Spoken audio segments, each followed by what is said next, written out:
Hello, hello, hello. I'm so excited that we're here today with the beautiful Peggy Kraus and my lovely business partner, Kathleen Cage. And I'm VLynn Hawkins, the co-founder of Vegan Visibility Productions. We're here celebrating the Sage Circle Alliance and the fact that we are in the month of May in the membership drive for new charter members. And what's really beautiful about all of this is if you've seen us before, all three of us were very active within this community. This could be you too. And one of the things that we are really in tune with as vegan entrepreneurs is the struggles that we all have and the advantages that we look for. And we have, in our estimation, found a place where those advantages abound. And that's the Sage Circle Alliance.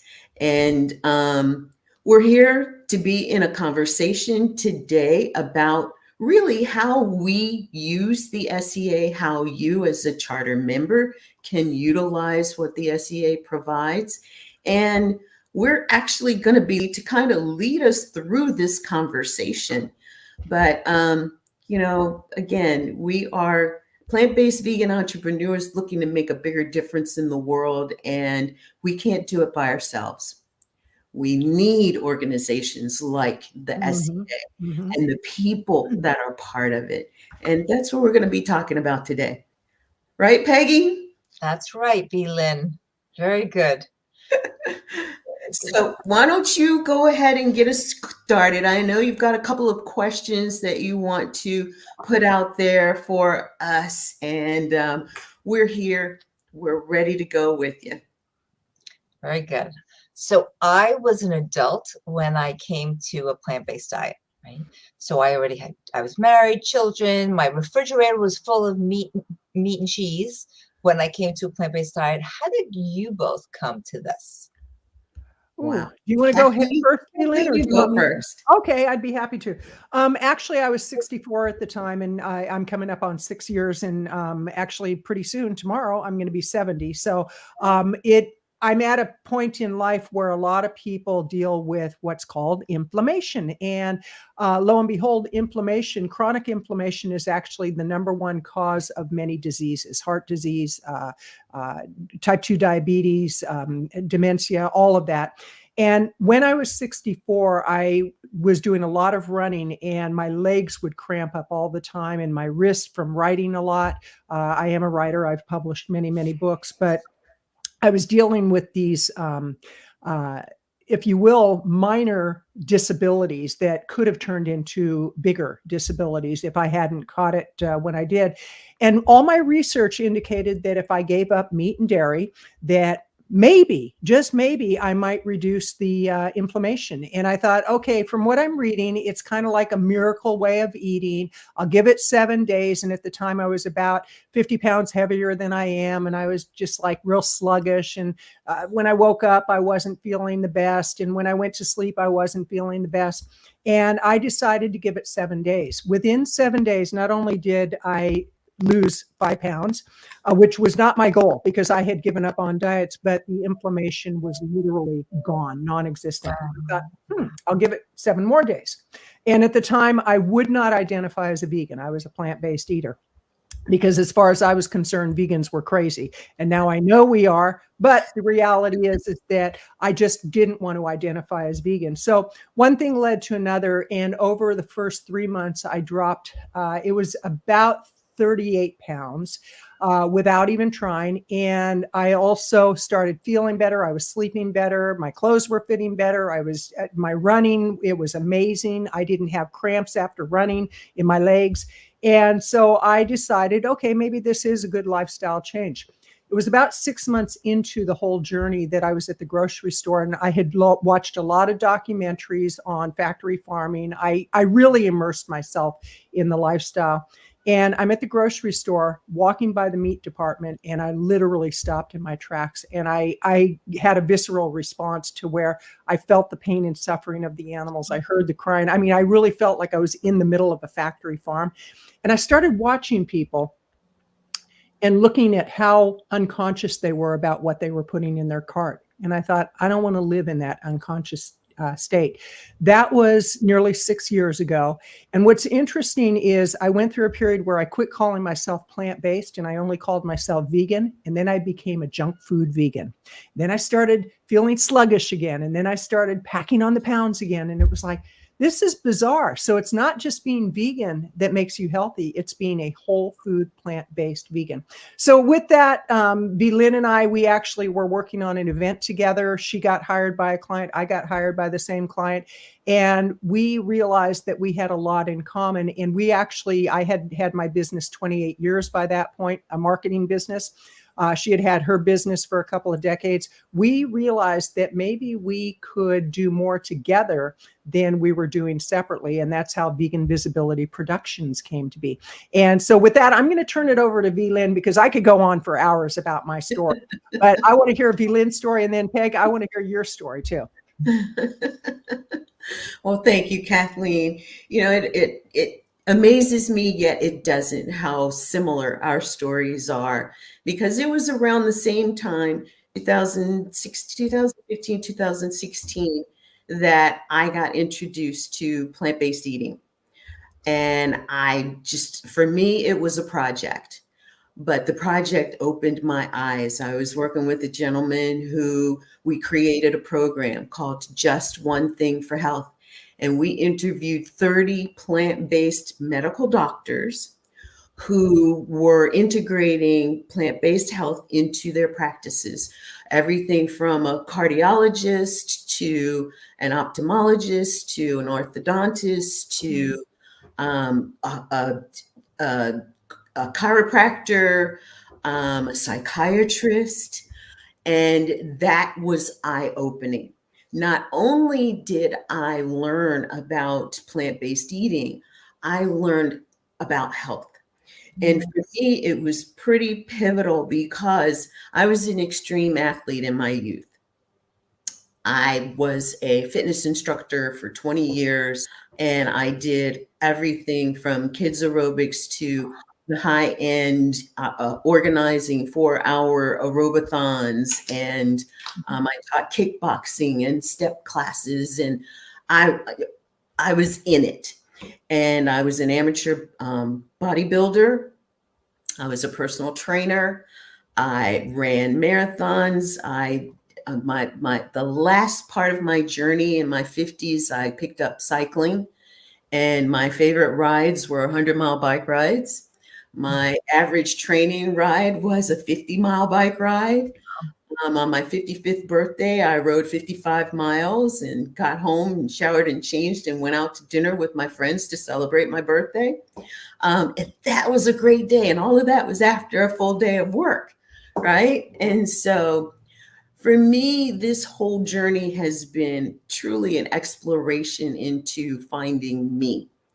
Because when I got introduced to this information, you always look at what is that? How does that apply to me? Where do I fit in this story? And one of the most poignant things for me was I always had this fear of dying early, like my dad. He died at the age of 29 from a massive heart attack. And as we were doing these doctors' interviews, we got to ask the doctor questions. And one of my questions to Dr. Neil Barnard was, how should I be looking at my heart situation if my dad died at age 29 from a massive heart attack? And it was, I get emotional to this day because he kind of leaned into the screen and looked at me, and he did his hands like this. And he said, first of all, I want to say, I am so sorry. That should never have happened. That was a wake-up call for me because he had the answer. And he told a story about a patient who was just about dead and changing to this diet and lifestyle. Not only did they reclaim their health, they reclaimed their life, and they lived, and still living today. I mean, as far as I know. I don't know who it was, but I would hope they're still living. Um, but that said something to me, like, shoot, we're onto something here. And I need to really consider this because, Peggy, I was fearful of my life. Every time a 9-year rolled around, 29, well, it started at 19. I really became conscious of, oh crap, I've only got 10 more years. And then 29 rolled around and it was, am I going to make it through? I got through it. And then 39, 49, 59, I was still in this thinking of, oh my God, is this my 9-year? And then going through this in my early 60s, and now I'm 69, and this was one of those years. And last year I had 2 major surgeries, 2 full knee replacement surgeries that I tell you I would not have recovered as well as I did had it not been for this plant-based vegan lifestyle. And I'm like Kathleen, I was not going to tell people I'm plant-based, but I'm not vegan. Don't ask me about, well, are you vegan? You're plant-based?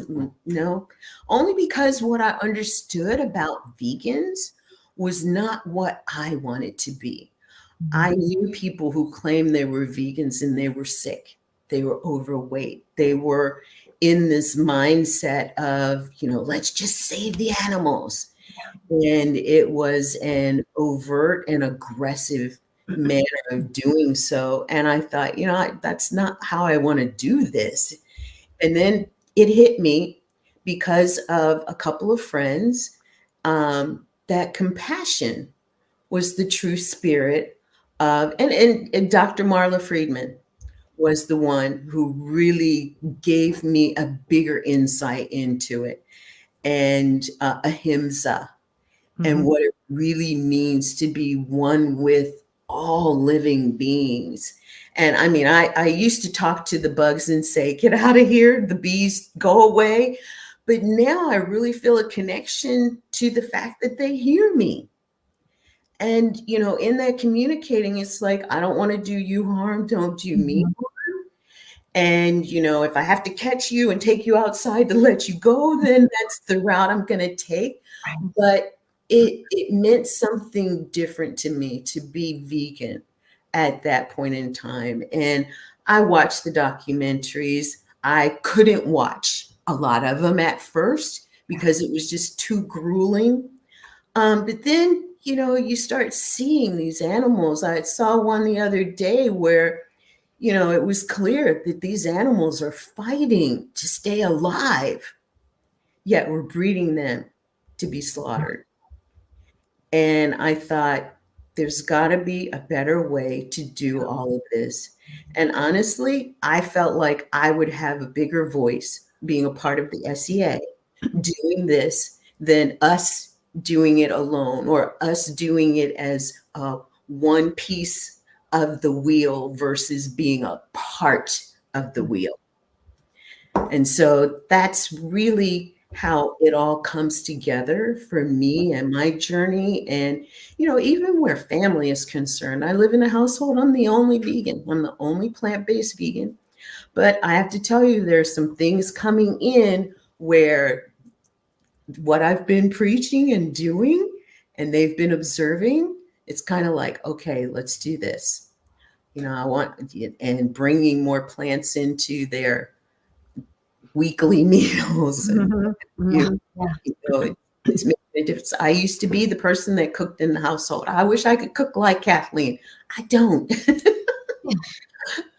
So, I never cooked before I became vegan. Quite serious. I would not. I wouldn't cook, and it had to do with a previous marriage. It was like a nightmare marriage.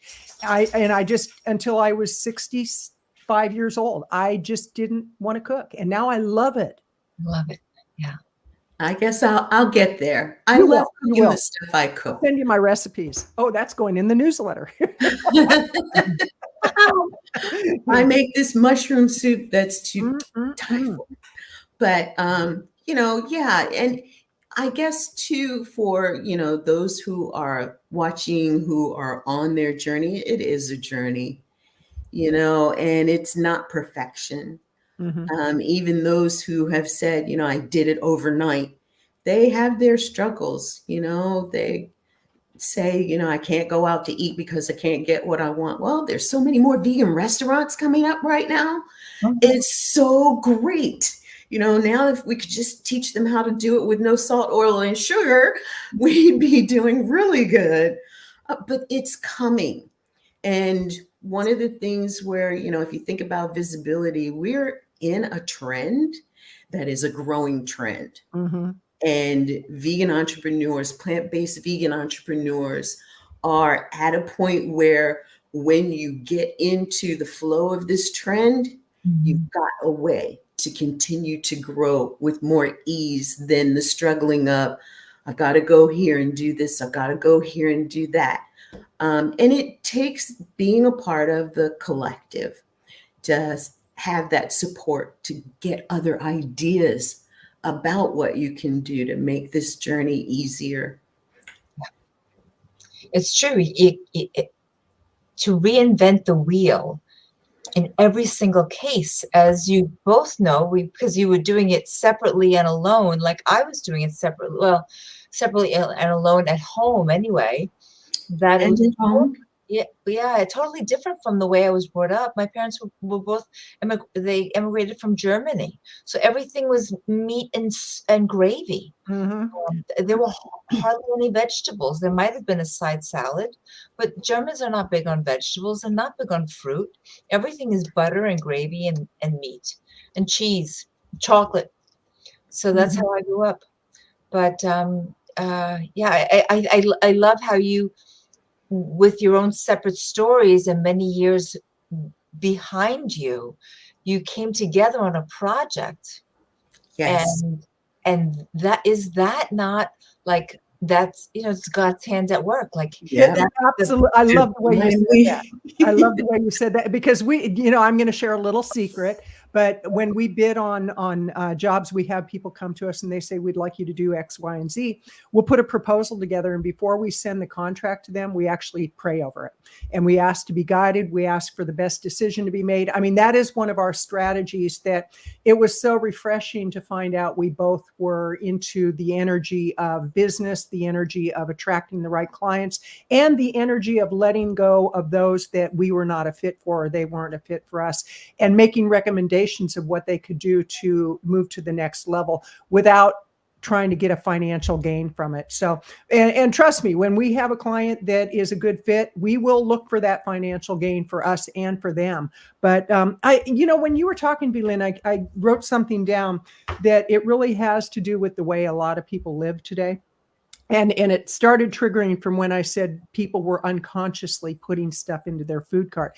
Go to the grocery store. I invite everybody to go to the grocery store and just observe how people shop and how they just throw stuff in their cart. They're not looking at it as the energy of food. How is that going to replenish my body? But here's what, and I've heard this before, and it really applies. Are we so afraid of dying that we are not living? Mm-hmm. Are we so afraid of dying that we're not living? Mm-hmm. And living can be going and working in your garden and having the energy to do so, that you can actually kneel down and pick the weeds out or plant flowers or whatever you do. The energy could be taking your child on a walk. The energy could be working with an elderly neighbor, helping them around their home. Whatever it may be, that's living fully to me. Living fully doesn't mean that I have to be on the stage in front of 1,000 people, although I love that and I have done that more than once. But the energy, truly living fully, means giving each day the best that I can give it. When I wake up, I feel so good. And I say, thank you, God, for another day, instead of, oh, God, not another day. And I was there at one point in my life station. Yeah, I'm in my work. It took me a long time to stop saying yes to the things that I knew were not going to grow me and my business. Mm-hmm. It was difficult because I would see people struggling, and I knew why they were struggling. I knew why they had type 2 diabetes. I did always try to take those cases because I love type 2 diabetes, because I know I can fix it like that. right? I mean, if it's true type 2 diabetes, Right.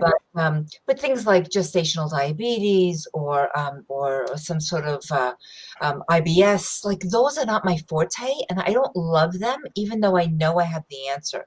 But it took me a long time. That the same thing. I had to pray over it, like let my words be your words, and I know that I can fix this. But am I going to really serve this person, or should it be the next person that comes down the pike with the type 2 diabetes? That person, it's like I have I could like look at them and I know that this is my person and that person's going to get it like that. So yeah, I'm all about God's hand in what I do. Absolutely. Yes. Oh, go ahead, VLynn. I was just going to say, it's key. It's actually a key decision that we made for joining the SCA. It's never something that we take lightly in how it is that we move our business forward. And, it's funny too, because while we came together in agreement on working with the SCA and being a part of the SCA, I was like the excited one. I was the one that saw the vision of the possibilities of our being a part of the SCA.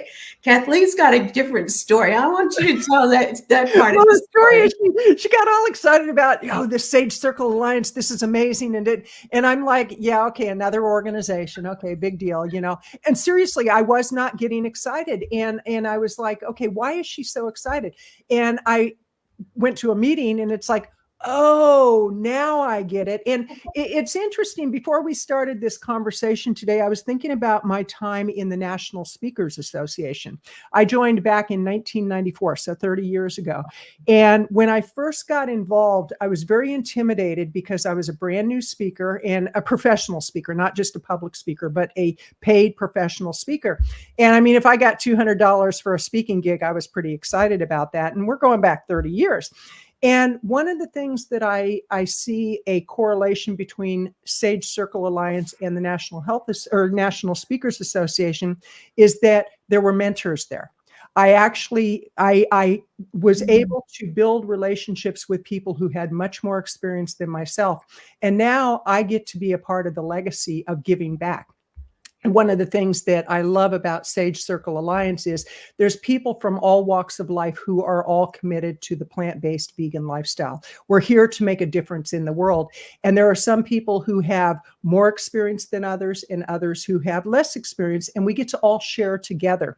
That's what I love about the organization. And with the National Speakers Association, because I was able to get mentors who had more experience than me, and I was able to ask questions, and they willingly shared their information. I remember Kathy Lovelace. She was one of my very first mentors, and she was a $1 million speaker. She made over $1 million a year 30 years ago. And she said, it's not just about speaking. It's about everything you do in your business. And I remember I invited her out to lunch. And so we go to lunch, and at the time I hardly had any money and I was going to pay for lunch. She goes, no, let me treat. She goes, I was where you're at. She goes, my husband and I, we used to count pennies to go to the $1 movie. And now they were living in a 10,000 square foot home with an elevator in their home, both very, very successful in what they did. And I thought, how kind of her, how kind. And I'll never forget that lunch. And I'll never forget that she said, let me pick up the tab. She goes, this is my gift to you. And one day you're going to repay it to somebody else. And it's like, oh my gosh, she has that much belief in me. That's what Sage Circle Alliance is all about, is that we have belief in each other and we help each other. So with that, I wanted to, that's kind of how I felt first. It was like, nah, not another organization. And then VLynn said, you got to check it out. You got it. And now I'm on the marketing committee. We're doing a crowdfunding. We're doing the membership drive. We're so involved. And it's like, thank you, VLynn, for kind of just saying, come on, just trust me on this. Oh, that's true. Yeah. Wow. What a story. Yeah. And I get it. Another organization, when Paul sent out his very large letter or very large font email, I'm like, okay, here we go again. And do you want to be part of this with me? And I was thinking, I don't really, I didn't know what he was thinking about. I thought maybe like, a Zoom or two. So, and then as the meetings unfolded, and it kind of was like alphabet soup to me for a bit, and then it kind of all came together. Mhm. But this all sort of coincided with I, as a diabetes specialist, our organization, our national organization, is called the Association for Diabetes Care and Education Specialists, and thousands of people strong. I don't even know how many people they have in the organization, but everything to support the diabetes specialists. And most of us work in private practice, in a hospital, some sort of healthcare, reimbursement-oriented Mm. Mhm. setting. So, and at the time I was working in primary care, and that was my gig. And I was active. I actually was the chair of, get this, this was a step in the really right direction. The organization had a plant-based community of interest. So the gal, Carolyn Trapp from Physicians Committee, she was hugely uh, innovative, creative, and connected, that she got us along with the office community of interest, the retired retired diabetes specialists, community of interest, the national community. Like there were different. There was the pharmacy community of interest. There was the plant-based. So I found that I was welcome there. I felt welcome there. But our SCAs going forward, where all the pieces came together for me, coincided with,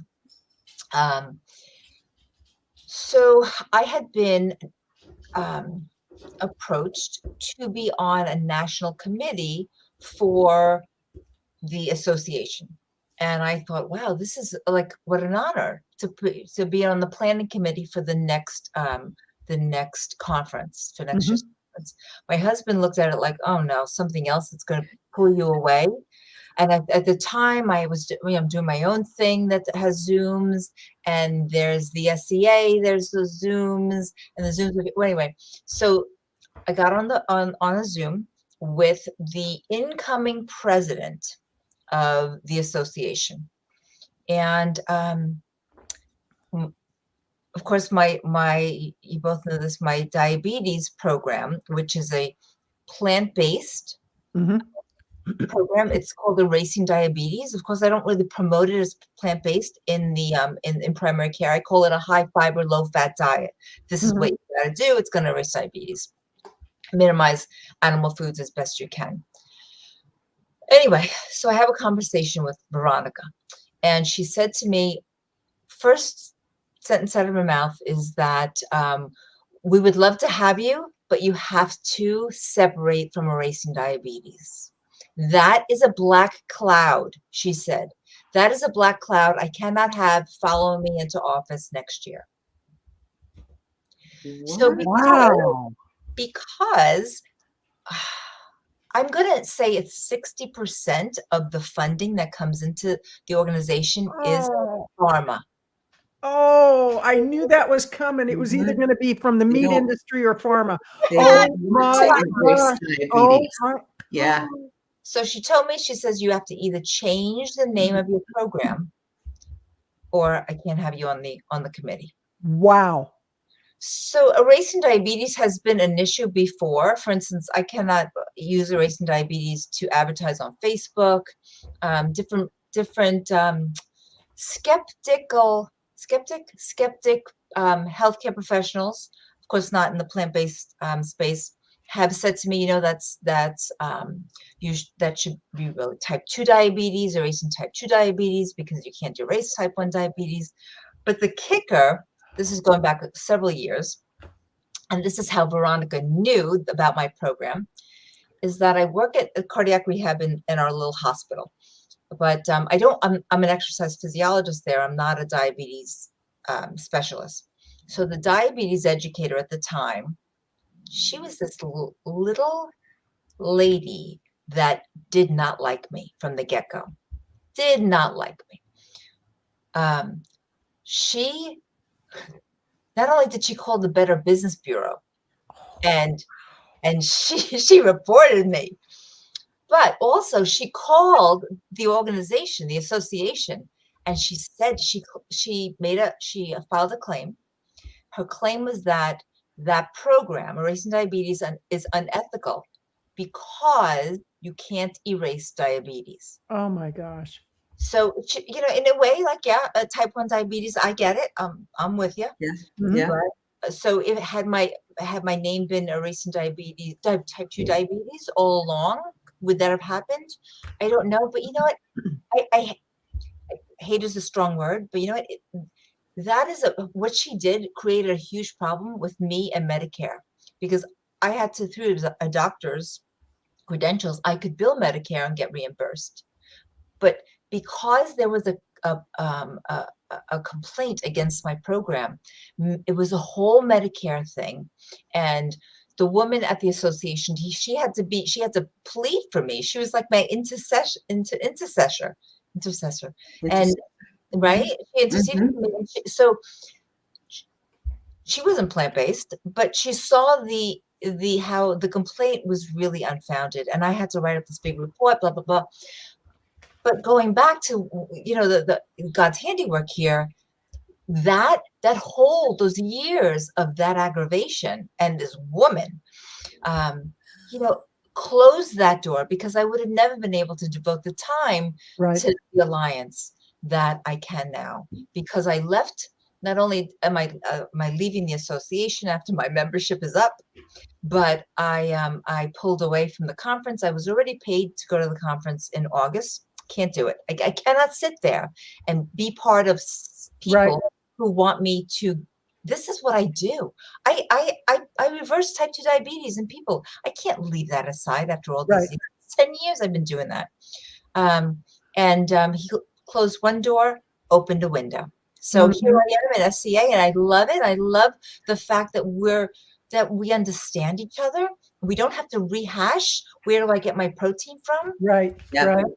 In cardiac rehab, that is because although my unit is the women there are understanding and they're supportive of it, but that's not the hospital view. And I'm always defending how people need to eat more fiber. It's not even totally plant-based. It's such. So Sage Circle Alliance, we've got that foundation. Right. We don't need to rehash. We can talk about more important things. Exactly. How do we I love the story. who want this information? Absolutely. How do we reach people who say, I know there's a solution, and I'm hearing that it's not about the meat, but I don't know what it really is. I need those people. And that, I love that, Peggy, because you're right.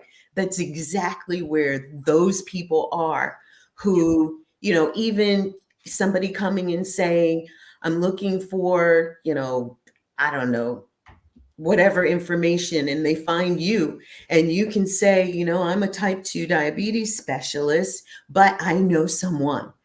And within the organization, there is someone that can address the person's issue.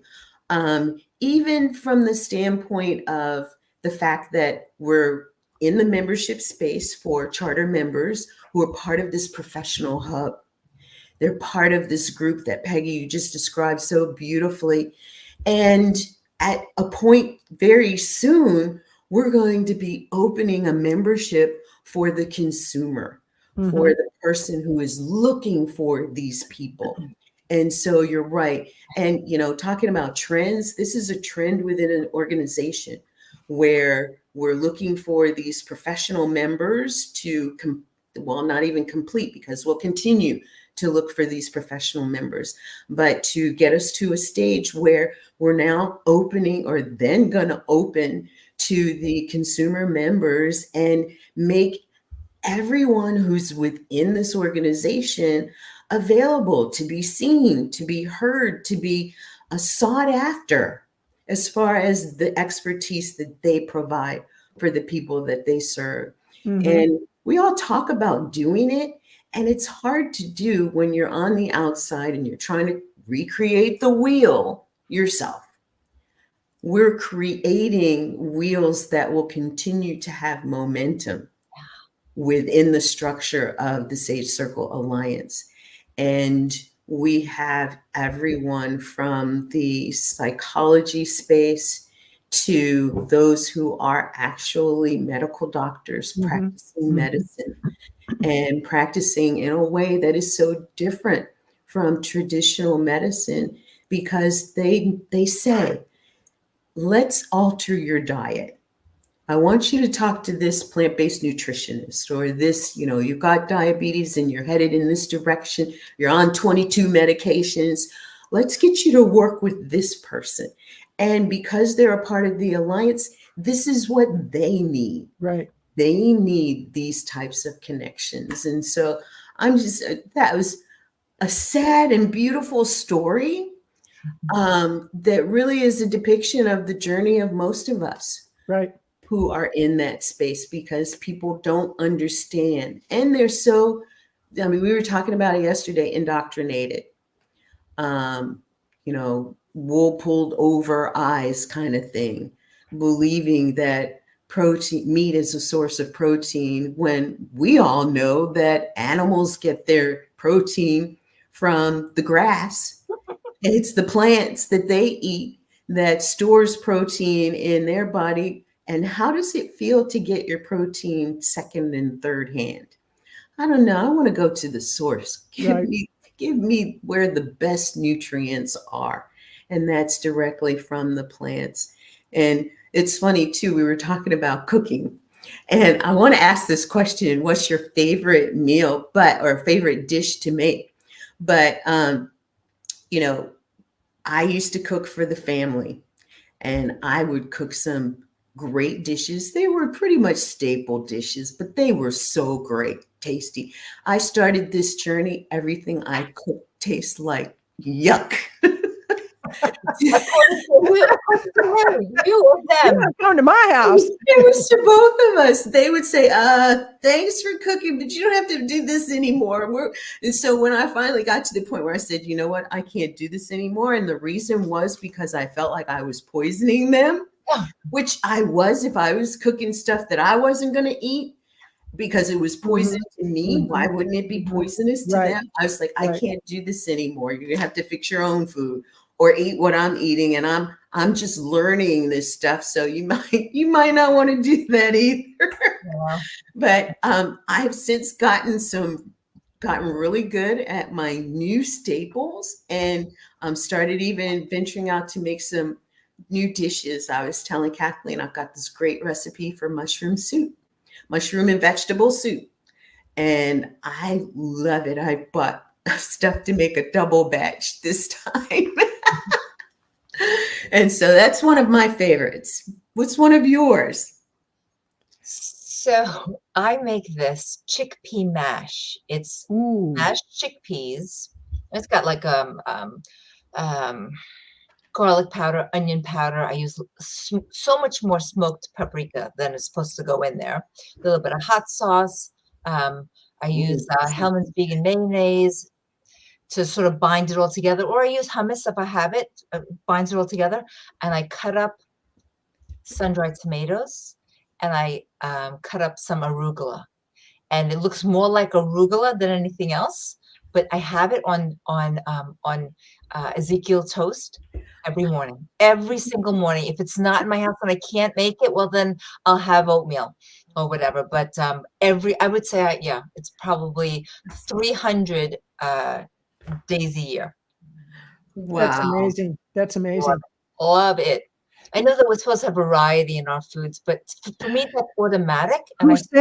Who said? It's like we get all caught up in like we're supposed to do it this way. But if we're feeling good, if we're healthy, if we go to the doctor and they do the blood work and our blood work is spectacular, and they're going, whatever you're doing, keep doing it. Because that happened to me with my doc. She said, at one point, she warned me, you're setting yourself up for a heart attack and a stroke. She goes, you better do something because I'm going to put you on meds. I said, give me 30 days. And I did a crash diet and yada, yada, yada.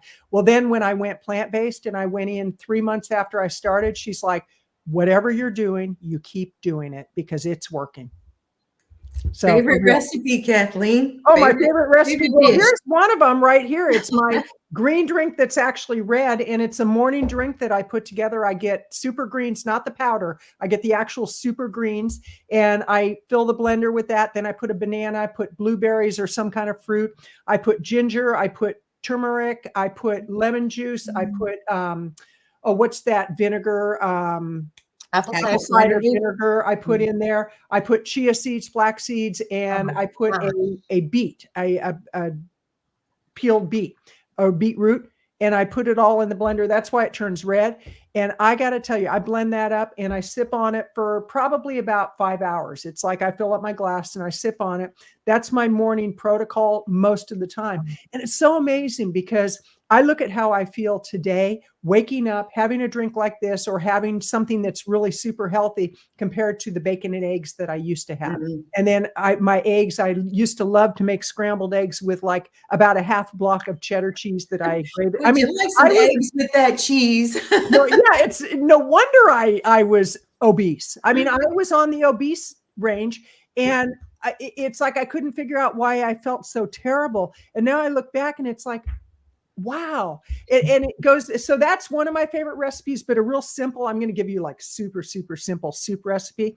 It's pinto bean soup and super easy. You put in about 4 cups of either vegetable broth, and you want to get the low sodium vegetable broth, organic if possible. You put that in with about a cup, maybe a cup and a half of pinto beans that you have soaked. Let them soak for about 6 hours, rinse them really well, drain them, and then put those in. You dice up an onion. I prefer red onions over white onions, so I dice that up. I put a skitch, just a squitch, a little tiny bit of liquid soup.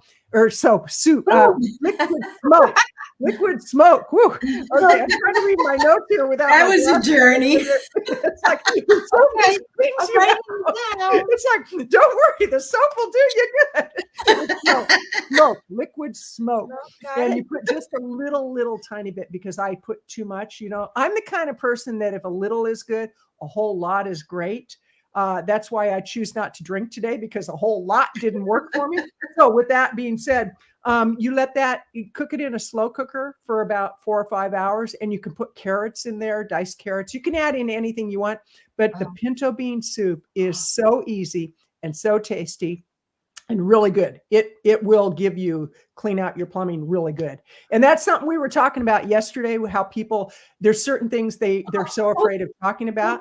Go ahead. Hold that thought, because you both reminded me, while I shared my mushroom soup was my favorite, I want people to know that there are so many ways that you can do things. You know, I do my mushroom soup. I get the baby Bella Yes. mushrooms, Yes. and I cut some large slices and use those for sauteing. I saute with the organic vegetable broth or vegetable stock. Sometimes the stock is a little tastier than the broth. And I really pull the mushroom juice out. And then I add more mushrooms and more stock, and stir in, while it's cooking, stir in some gnocchi sauce. That is really what does it. And then I add my 2 favorite spices, turmeric and cayenne pepper. I add both of those to kind of give everything some more robustness. And then I add my fresh vegetables. And my go-to 3: carrots, broccoli, and cauliflower. Sometimes I'll throw in some kale. But that makes it just one thing, and I base it on the thing of mushrooms. One thing of mushrooms makes a huge pot of mushroom soup. And it is so good. Now, if you had asked me 20 years ago to eat some mushrooms on anything, anyway, I'd have been like, no thanks. Today, psh. And I do the same thing with another of my favorites, which is cabbage soup. And I put cabbage and kale and carrots and broccoli and cauliflower and onions and onion powder in that. Makes it really tasty. I don't use gnocchi in that stock, What is Nucci? I mean, you said that the other day, and it sounds like nookie. So what is Nucci? Let's my mind goes right to the, nutritional yeast. Okay. Like there are various types of nutritional yeast, and Nucci is my favorite. Okay. You can actually make cheese using Nucci. You can make all kinds of stuff. I think Peg has a question about Nucci. I just wanted, I don't use Nucci, but I will look for it. I use the nutritional yeast that looks like fish food, kind of like, his flakes. Oh, the flakes. Right. Yeah. I love it so much. I take it by the spoon. But Really? then my mouth sticks together. I gotta like put the straw, like try to sip some water. So I love it. You mentioned something, VLynn. You said that years ago you wouldn't have had anything with mushrooms in it, and now you love it. And one of the things that I thought about with going plant-based and vegan and really being conscious about that choice is that our taste buds change. So a lot of people, their concern is, oh, what am I going to do about the cheese? And what am I going to do about the meat? And it's like, well, you're going to be kind. That's one. But they're afraid to give up certain foods because they love those foods so much. What people really need to understand is that those foods are designed to get us hooked. Those are manufactured in a way that we are truly addicted to them. And when you let go of those foods, your taste buds definitely change. Just like when you let go of being non-compassionate to animals and to the environment, your whole perspective changes. The way I view the world today, and I know this is true for you, VLynn, and Peggy, I know it's true for you, and members of Sage Circle Alliance, is that we view the world differently. And I had to go through a period of getting over myself, really, and not being so judgmental, because I can be very judgmental. And I look at where I was when I started. No, I just made that up. And it's like, wow, that's a judgment. No, but the reality is that I once I get on a bandwagon about something, I can look at other people and go, well, why don't they get it? Well, it took me till I was 64. Why would they get it? And I think a lot of it is because people they're so set in their ways. They have belief systems. It's around family culture. I mean, when you mentioned that your parents, Peggy, were from Germany, my mom came from Belgium after the war. She was from Europe. And so we had our European meals, which were very sauce heavy. They were very butter heavy. They were very meat heavy, very potato heavy, but potato with a lot of stuff in it. So I really encourage me started with the whole, in our culture, there was pig's feet and chitlins and, all of the liver, it's like, why would people eat that stuff? And then I think, well, I ate chicken wings. Yeah. Kind of like, what's the difference, right? Yeah, absolutely. There's a really good documentary that I encourage people to check out. They're Trying to Kill Us. And I'm trying to think of the young man who was the producer of that, but I think James Cameron was involved in it, and, quite a few people. And it's about the hip hop culture of how the African-American community, why certain foods are more prevalent than others, and that it really is to do with food deserts. It's to do with redlining. It's to, things that we don't even know until we start pulling back the cover and go, oh my gosh, look at what has been done to us. And part of the empowerment through Sage Circle Alliance and communities like this is that we're becoming aware, and we can make different choices every single day. And we can do things that help to educate. I had a situation recently where somebody was trying to sell me their magic potion pill. And God bless her. It's a friend of mine. God bless her. That's what she does for a living, but I'm not interested. And I've told her that many times over. She wrote me this message about a certain pill that's to do with getting rid of inflammation. I said, not really interested. I like my protocol. She asked me what my protocol was, and I told her. And then I wrote a 2,000-word blog post about why I'm plant-based and it gets rid of inflammation. So we can be activists in many different ways through the writing that we do, through the talking that we do. One of the things I love about Sage Circle Alliance is offering people the opportunity to showcase what they do. I didn't know that you were a type 2 diabetes reversal expert. I didn't know that. I found that out through this. If I have somebody that needs that kind of information, now I know where to send them. Yeah. So there you go. Yeah.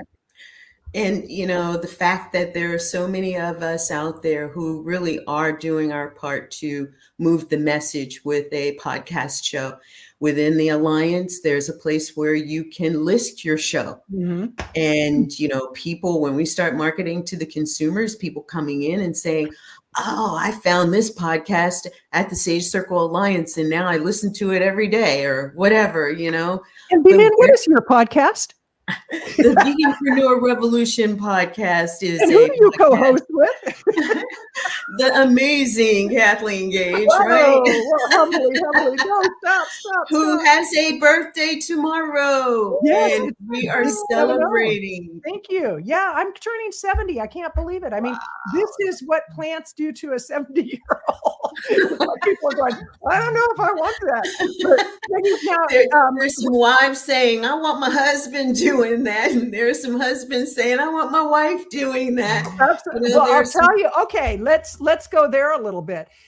I want them doing that.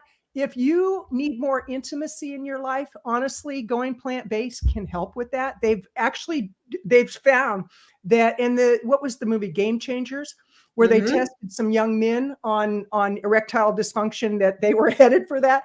And through a plant-based diet, you actually won't need that little blue pill that a lot of people have been known to take. So one of our friends, Dr. Akil Teher, does a presentation on a blue pill or a blueberry. Take your choice. And then, you know, I'm always drawn to, and I knew that this would have significance, and it had significance when I first heard it decades ago, but there's a passage in the Bible that says, you know, God gave us choice. And one was, you know, I give you the choice of life or death. And then he says, choose life. Mm-hmm. And that was actually as far back as the Garden of Eden. And what foods were there that we were encouraged to eat. Mm-hmm. And it was the plants of the field and the fruits of the trees. And so we've gotten so far from that and interpreting things to be things that maybe they weren't really supposed to be. And, you know, one of the things that I know was a golden thread woven throughout was about being compassionate to others. Mm-hmm. You know, love everyone. How do you love everyone and everything when you're slaughtering them, when you're raising them to slaughter? You know, and I think about, again, for the African-American culture and the slave days, the slave centuries that we went through, how it was that people could feel as though they had the power to enslave other people. And that, you know, I know that there were other slaves other than African Americans, but, you know, when we think about the magnitude of what was happening, you know, even with the Holocaust, how do we think that we have the power, that we have the entitlement to massacre people like that in Africa, the massacres that were going on, you know, just the Native Americans here in the US, how does anyone put themselves in a position to believe that that is their calling in this world? It's like, no, we cannot live like that. Mm-hmm. And what is it that contributes to that? And we see, you know, the whole big turkey legs and then what they get up and do is, you know, bang their chest and they're ready to fight. Mm-hmm. Well, that animal fought for their lives and they lost. And now it's been ingested. Well, yeah, I mean, I can very well imagine that the fight and the fear that was within that animal is transferring into that human makeup. And we have to turn the tide. We have to turn the table. Our planet needs for us to turn the table. Mm-hmm. And it's not going to get done continuing to destroy the earth, to create grazing or food for animals that we're breeding to kill, to eat. It's not necessary, and it serves nothing, except for what we all know is the pockets of those who are at the top of those industries. And the people who are working in those positions of slaughtering these animals, some of the stories that we're now hearing about the issues that they face. You talk about post-traumatic syndrome in war. That's the same thing. Same level of Right. post-traumatic syndrome. And, you know, we are a group of people who are not just passionate about doing this, but we understand the science behind it as well. You know, it would be different if we were just, you know, this cult of people saying this is how it is. This is backed by science. This is backed by the experimentation in the scientific realm that proves this. That's irrefutable proof. How is it that we're going to deny that? Money is the only thing that can overshadow it. If I can just mention, you just reminded me of something, VLynn. Sage Circle Alliance, because we have the same foundation, we have the same knowledge base about how the animals, the planet, the benefits of plant-based diet for our health. We can reinforce with each other.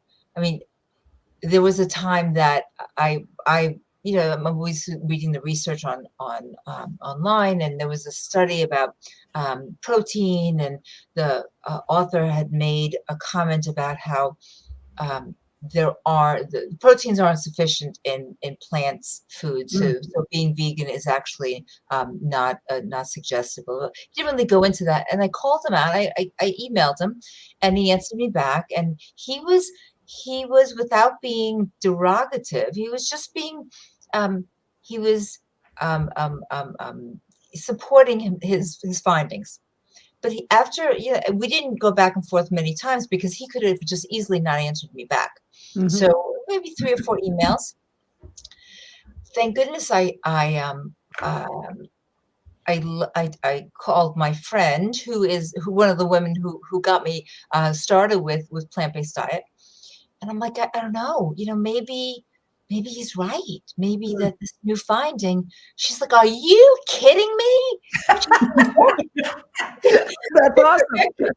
She said, all that you know. She said, you've done years of research, and all that you know, you're going to let this one dingbat convince you otherwise? But I needed that one person, because nobody in my family at the time had a strong enough background to be able to persuade or to keep me on focus.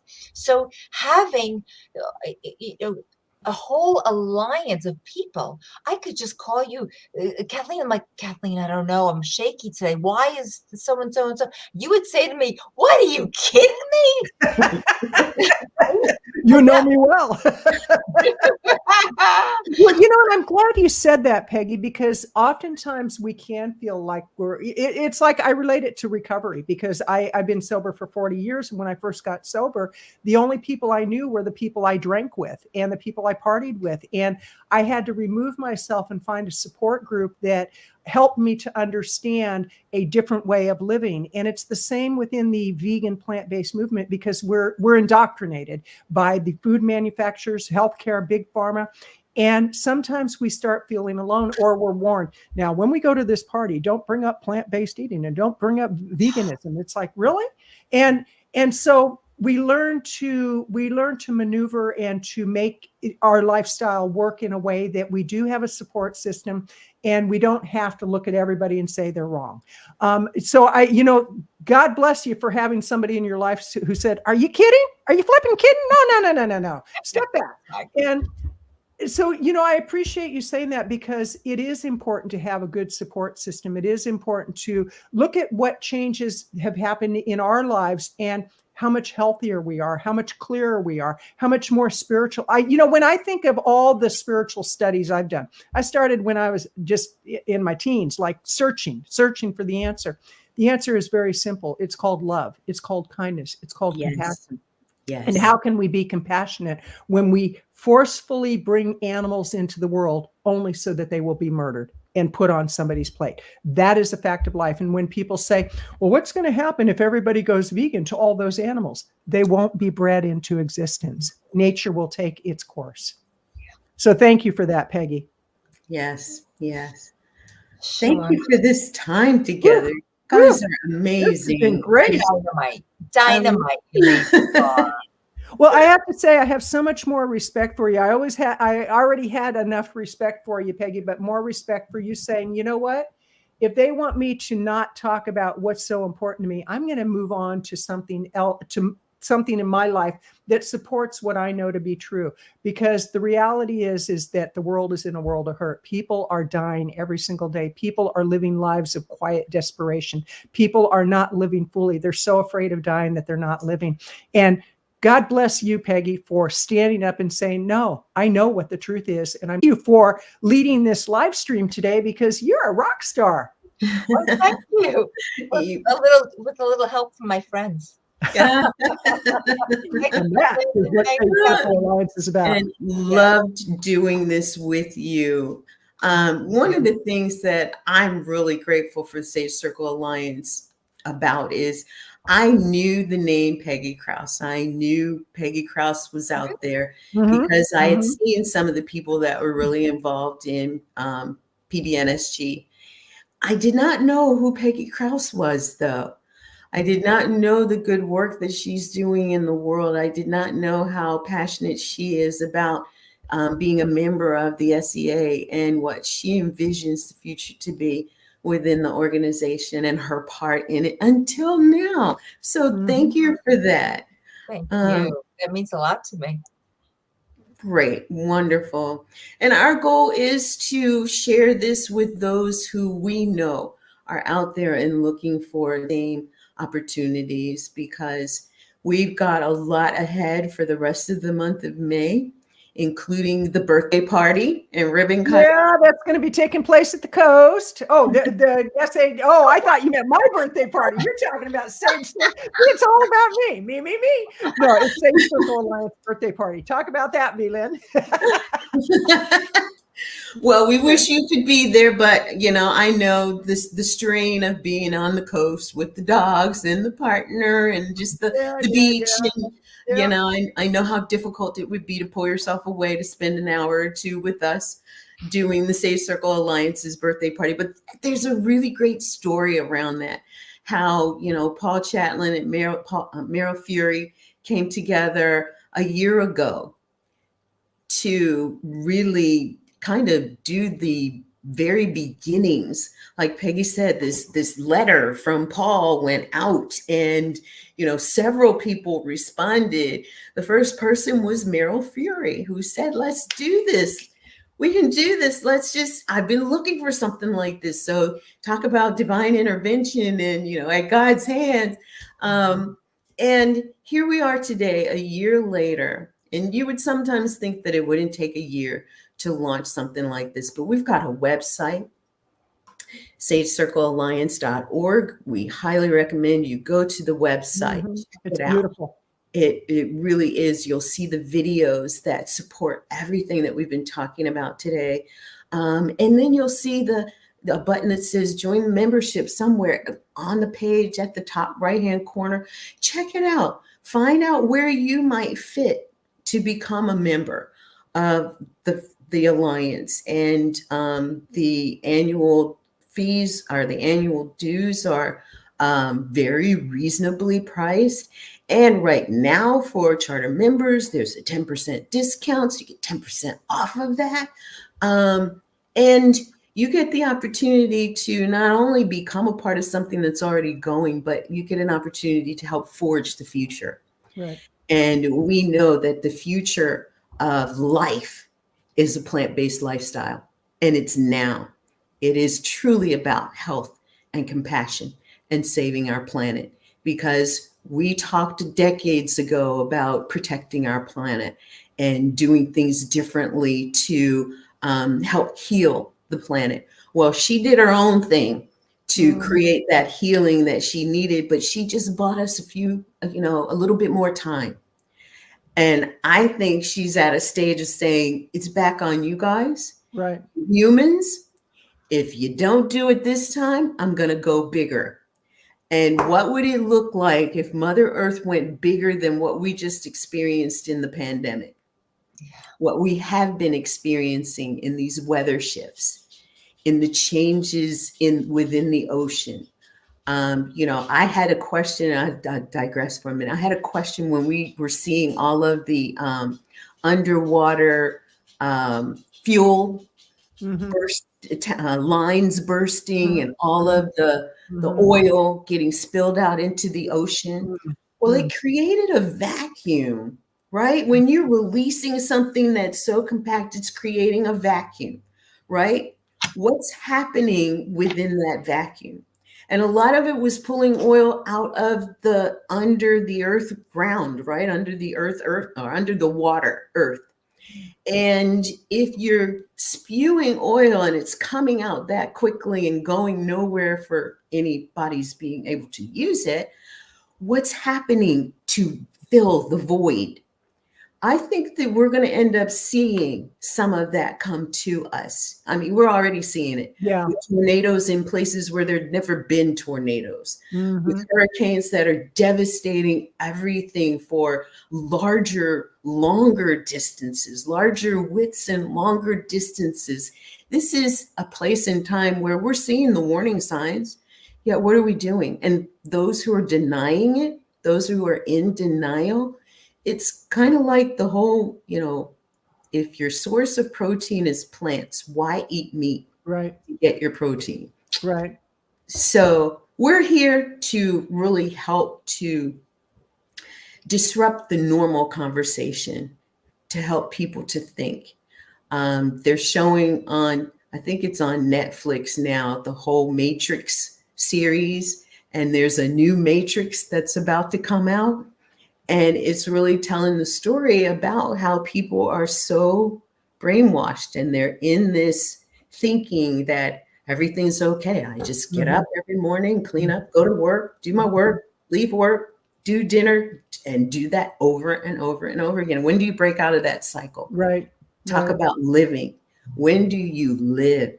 We've been gifted with a life, and it's time to live it and help others to understand how to live it too. And this is our opportunity to help loved ones and to help those who we come to us and say, I need help you, and help you to help loved ones. And let's do it. Join us, help us to move this forward.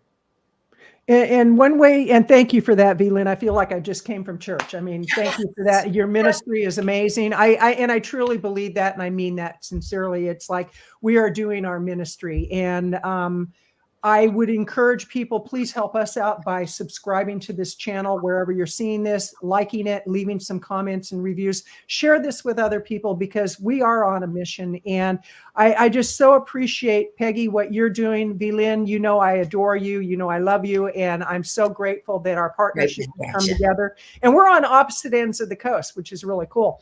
And it's just, there's a lot of work to do. And instead of living in that cocoon and pretending like things are not being disrupted, pretending like things are not in turmoil, take a look around. If you watch the news, watch the weather reports, watch what's happening, watch the people that are in devastation.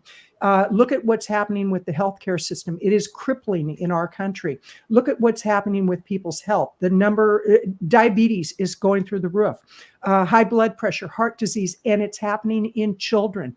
Yes. With the adult population in the US, 75% of people now are either overweight or obese, and it's a direct result of what they're putting in their body.